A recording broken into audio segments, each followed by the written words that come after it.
Hi guys, it's yet another opportunity to do another video on this channel. So initially we had done some introduction to React JavaScript. We as well did introduction to React Useffect. So today I'll be going through React Useffect and basically how to use Useffect. So I will definitely share this result to my GitHub repo, so you can look at it at your own time and maybe do it at your own pace. So first and foremost, it's always a good idea to keep up with the documentation, so you can always find your good time, go through the website and find out the new things, because as a sure fact, React is always a growing language, and it's always being updated now and then. So for that case, by the time I'm recording this, certain things that I'm doing here may not work the same way on your end as per the time you are watching the video. So you can always have a glimpse on the documentation, as what I'm doing will work as per the versions I've installed and as per this time of recording. So to start us off, I'll open my terminal, and then I want to set up my folder where I'll be doing the work. So I'll cd into documents, then I have a folder called sources, then I'll make a new directory, let's call it YouTube, then we cd into YouTube, and we'll need to create our new application in this folder. So depending on the machine you're using, you can store your files as per your preference, but ideally I will do it this way for this case. So we'll do we'll start with npx create, create React app. Let's call it React use effects.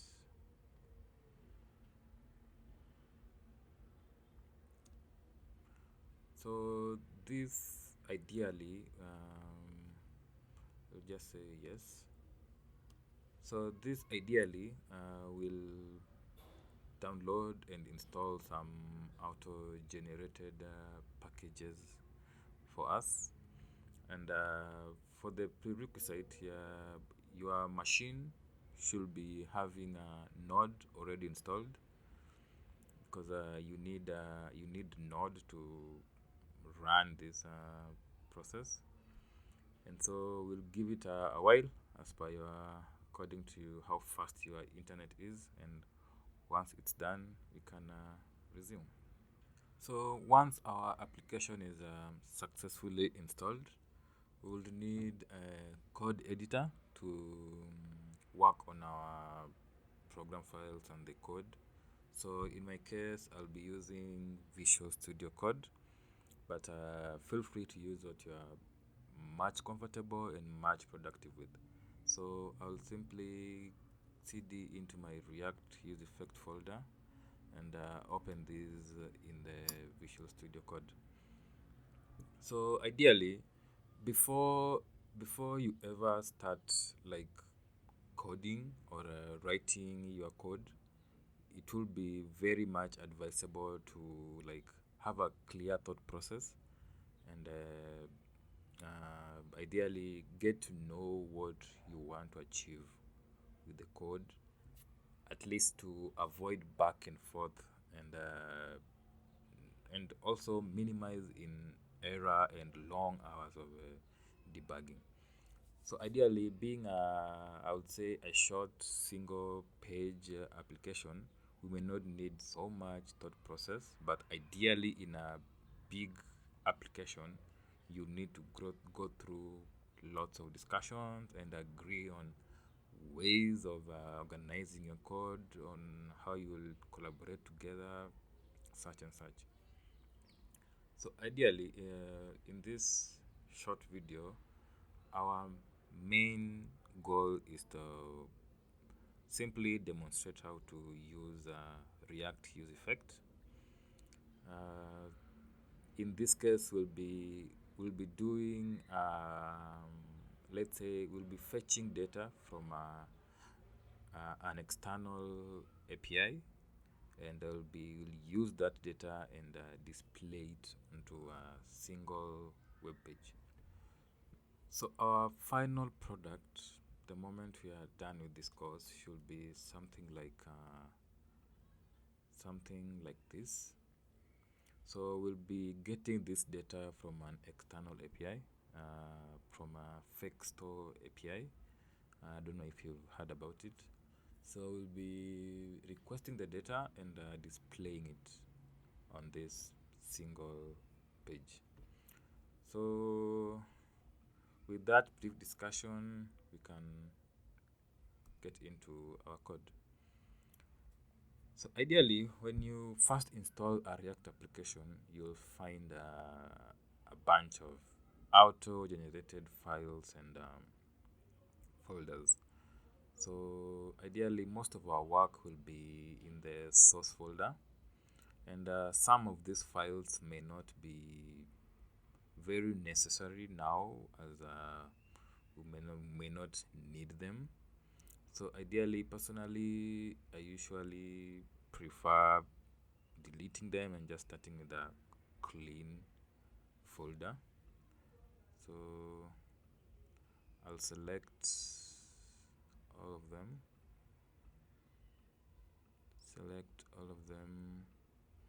and I'll delete. Sorry, I meant delete. Delete all of them, and now we'll be having a clean, fresh start.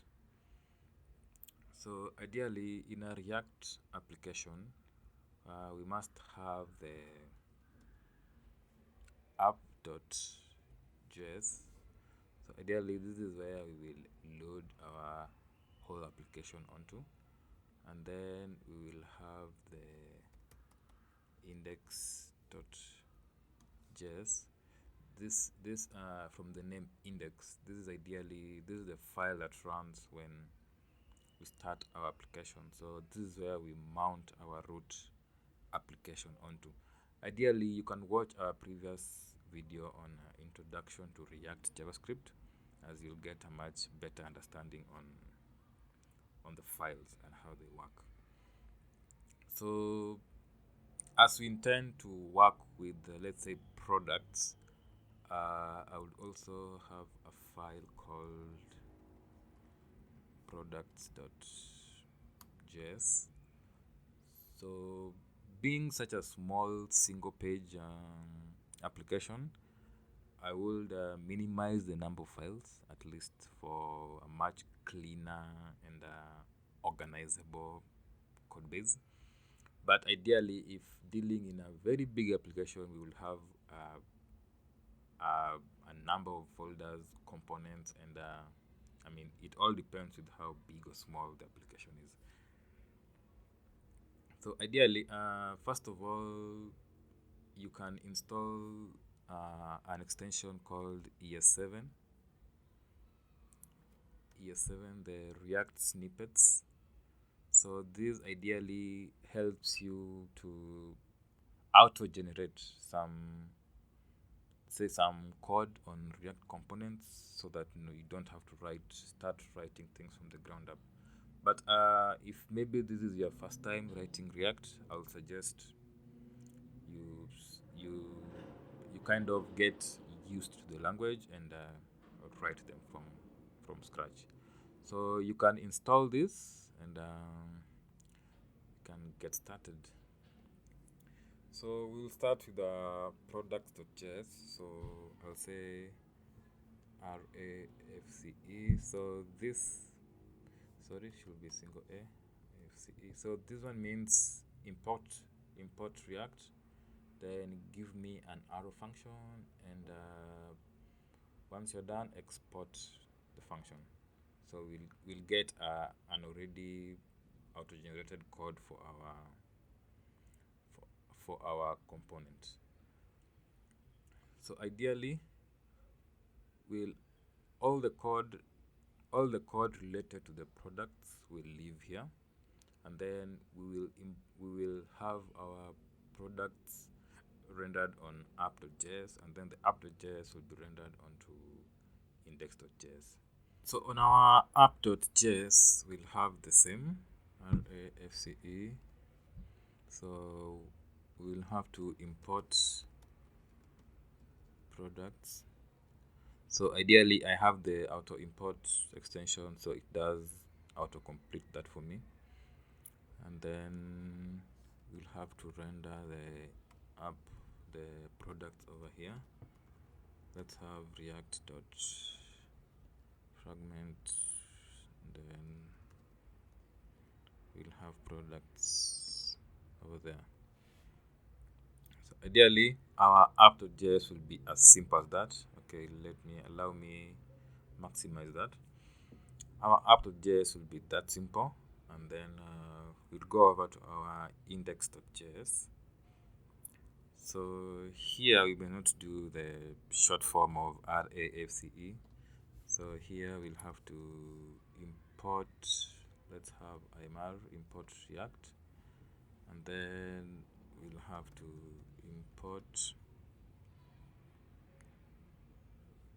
React DOM.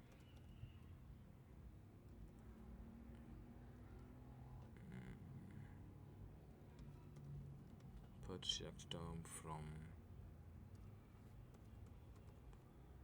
React DOM client.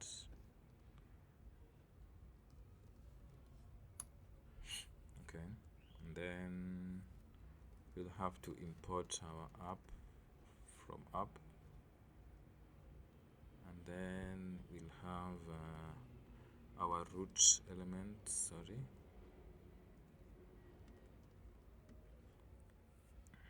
So we'll say react DOM dot create root, and then we'll have document dot get element by ID, and the ID is called root, and then we will have root dot render,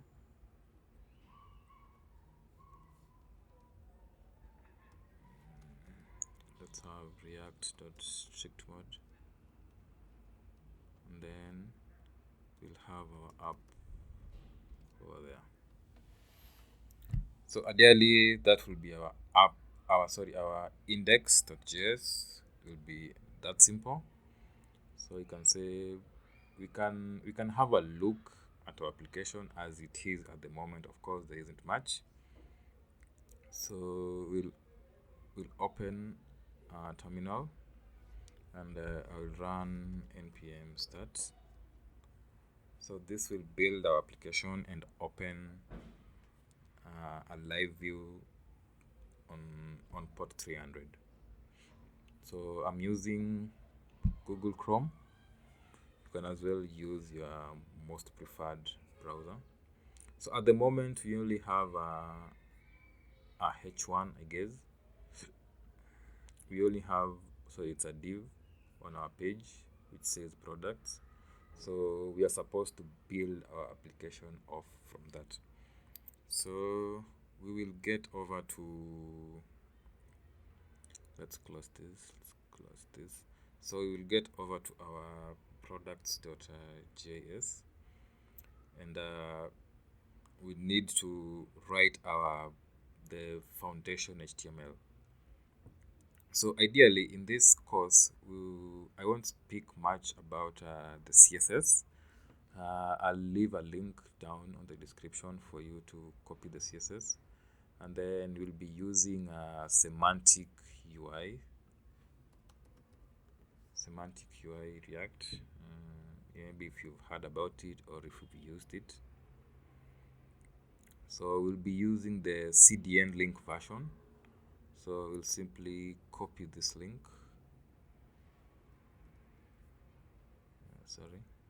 Copy this link to our index.html.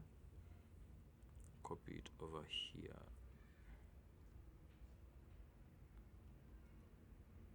And then also copy the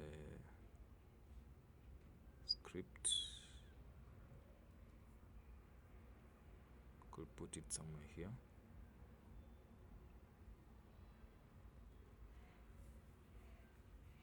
So ideally that will be a link to the semantic UI. So it's a much quicker way to start to use it. Ideally you could as well install it as a package using your preferred package manager, but ideally in this course we'll be using the CDN link. So once that is done, we'll go right into our application, and then we'll need to write the backbone HTML. So ideally React is simply bringing together HTML and JavaScript in one file, so you have something called JSX. So on our HTML we will have a div, let's call it app.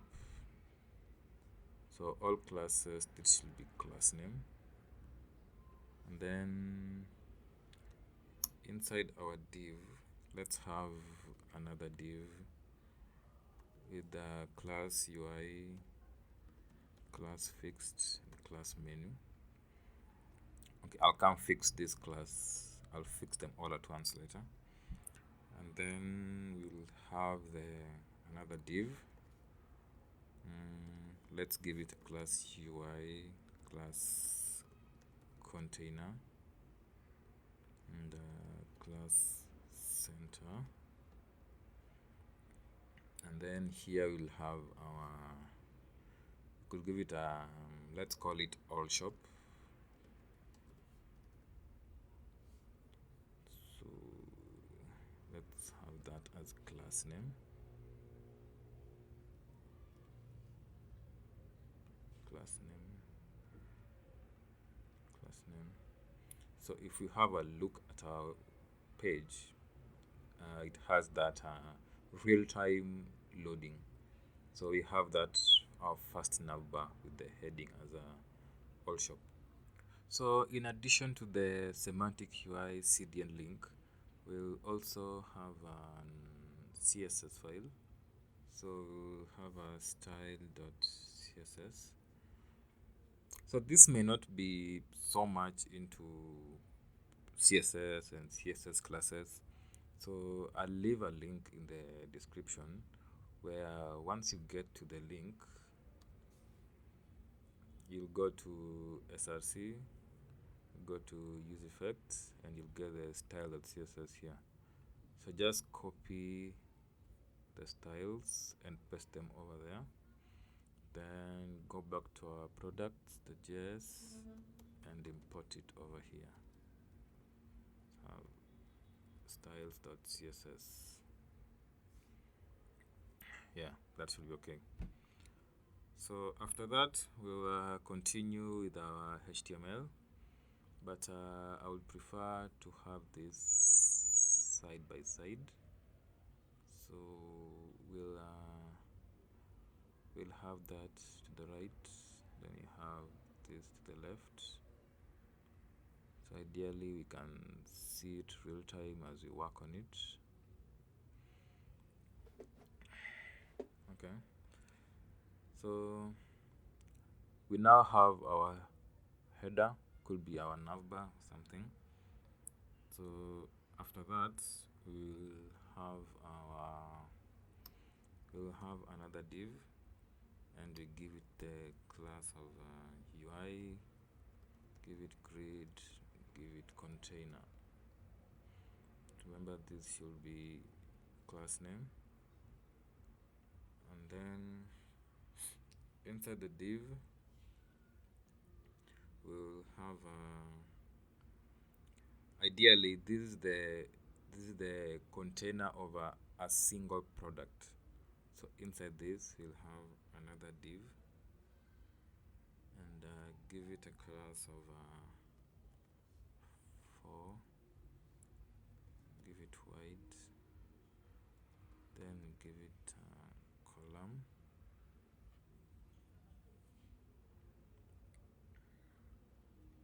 we'll have class name over there. Inside that we'll have another div and we'll say class name, we'll give it UI, give it a link, give it cards,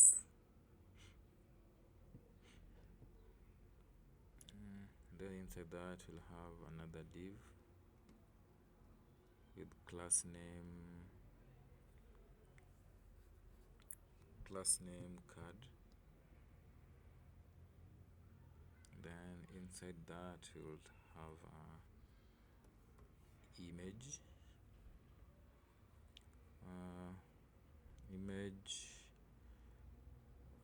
have that for closing image. We'll leave the src for now, but we'll come add it later, and the alt will come add it later. Or we can have a temporary image, let's say a bag. Let's say a bag. Just get a temporary image over here.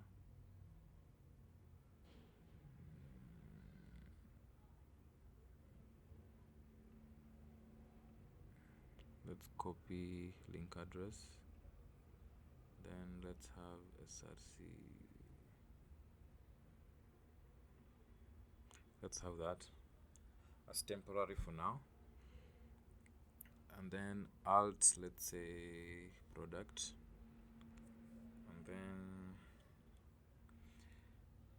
after the image, so that single div has the image, and then after that we'll need to have the content. So let's have another div with class name content, and then inside the content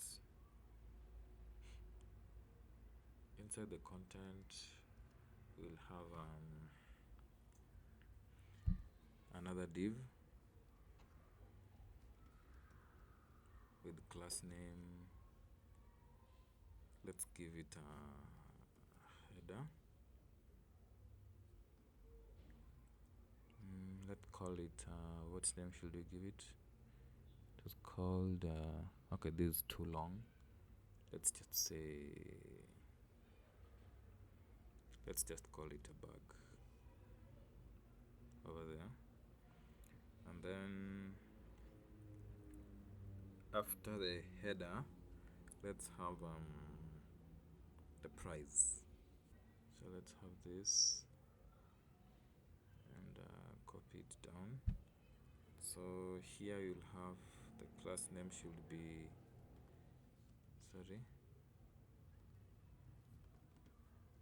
meta price. Then let's have you could have it in whichever currency, but for now let's use dollar. Let's say it's $23. And then we will have after the price we may have let's say the category. So down there we will add another, give it a class meta. Let's just call it bag as the category. Let's make a small change here. So the div card should contain the image, both the image and the content. So let's have this. Let's have this go to the top, and then no. Ideally, we should have this as image. Then we'll have another div and give it a class name of card. So inside the card, we'll have both the image and the content.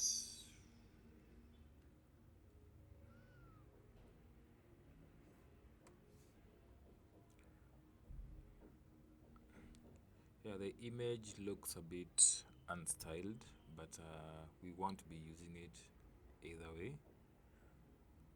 So this is how ideally a sample single product would look like. So our next step is we're supposed to get data from Fake API and populate it onto our single web page.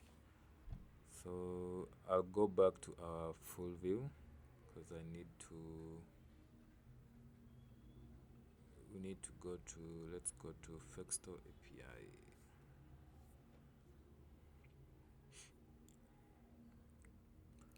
So here is the link.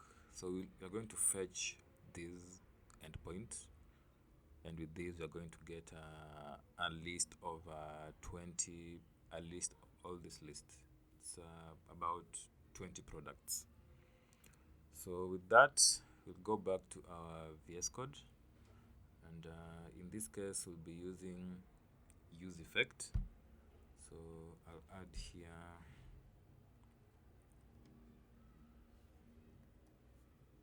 use effects.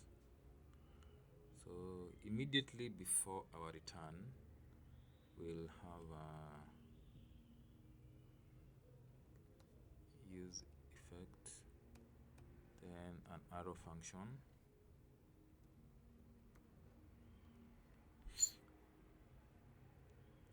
So we'll have the code here, and then towards the end we'll have the dependencies.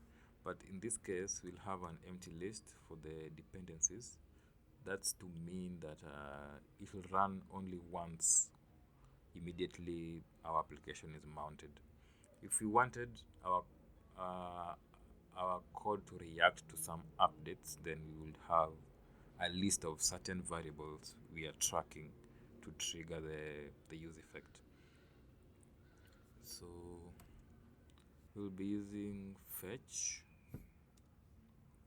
So fetch, and then we'll be using the endpoint. After that, we'll have a dot. We'll chain a dot then.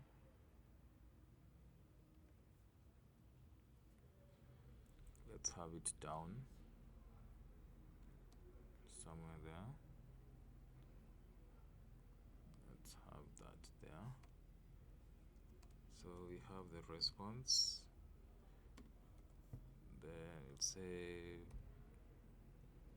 response.json. Then chain another dot then.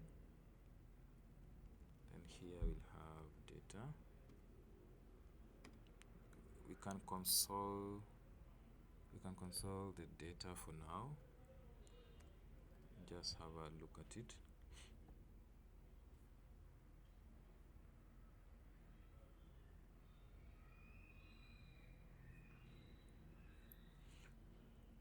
So if we go back to our application and check the console, we'll get to see an array of all the products. So our next step is to populate all those products into our page.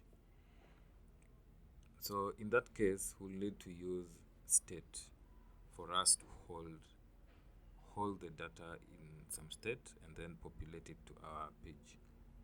So we'll have use state.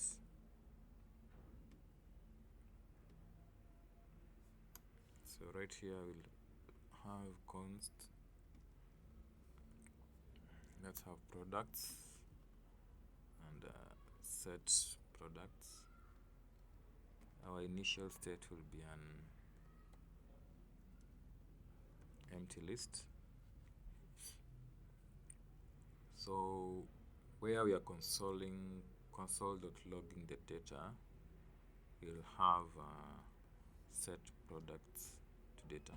So once we mount our application, our products will assume all the data from the API. Then we can have a .catch over here. So any errors arising, let's just console for now, have an error. So with that, as you can see, we have a single item here. So we need to iterate through the array, as since the data we are receiving is a list. So we have to iterate through this list and display each item as per this single card.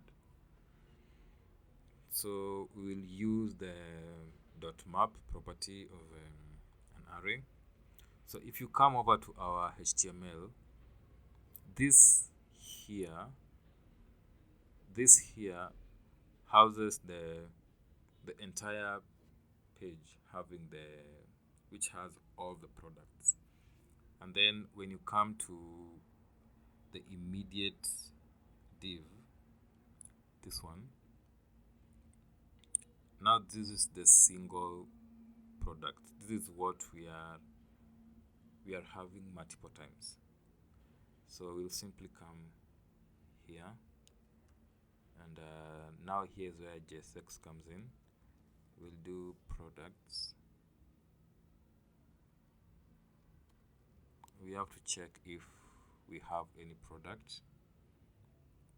Products.length, if it's equal to 0, we assume the page is still loading, because we don't want to display an empty page. Or maybe we'll have a message stating that there might not be products at the moment, but for now let's just have a loading state. So if products.length is equals to 0, so we'll have a div which simply indicates loading. Otherwise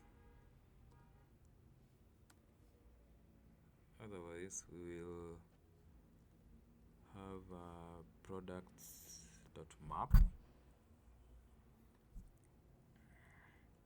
So we'll have a single item, and then for each item we'll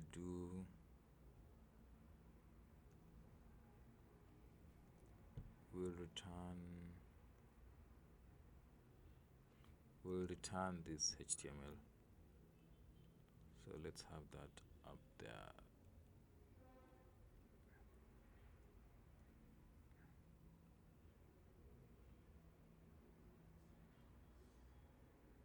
So let's have a look.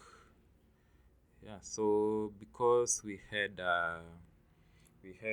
temporary values, you find that our single element has been duplicated 20 times. So let's have dynamic values. So over here we have item. So for the src to start with, we'll have to do away with that. So we'll have item dot as you can see here, the image is here. So we'll have item.image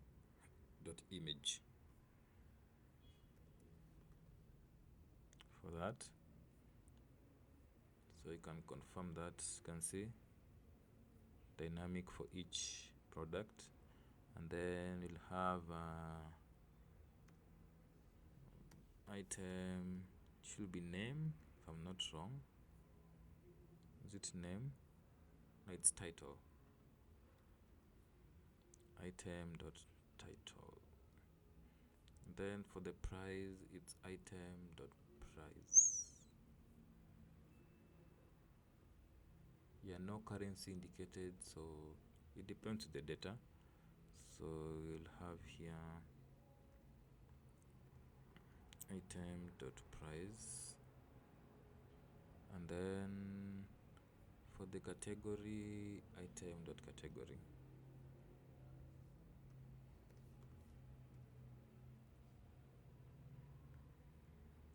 So let's have a look at our application, and there you go. So we'll have the item, the image, the title, the price, and this should be the category. So ideally, this works best for a single page, simple application, because if we had, let's say, 1,000 products or even 10,000 products, we may need to scroll so far down until you may not keep track of, let's say, all the products. So in that case, in our future videos, we may go into pagination and all sorts of concepts. We may go to grouping. We may have individual menus for jewelry, for clothing, for electronics, a way of grouping the products. Anyway, we will not go into that at the moment, but hopefully in our next videos we'll explore more onto those concepts. So ideally we did use fetch, but you could as well use Axios. So in this case, let's install Axios. Say npm I Axios. So we'll give it a while to install. So we'll simply replace fetch with Axios. So once that is installed, you'll need to first import Axios from Axios, and then let's comment this out for now.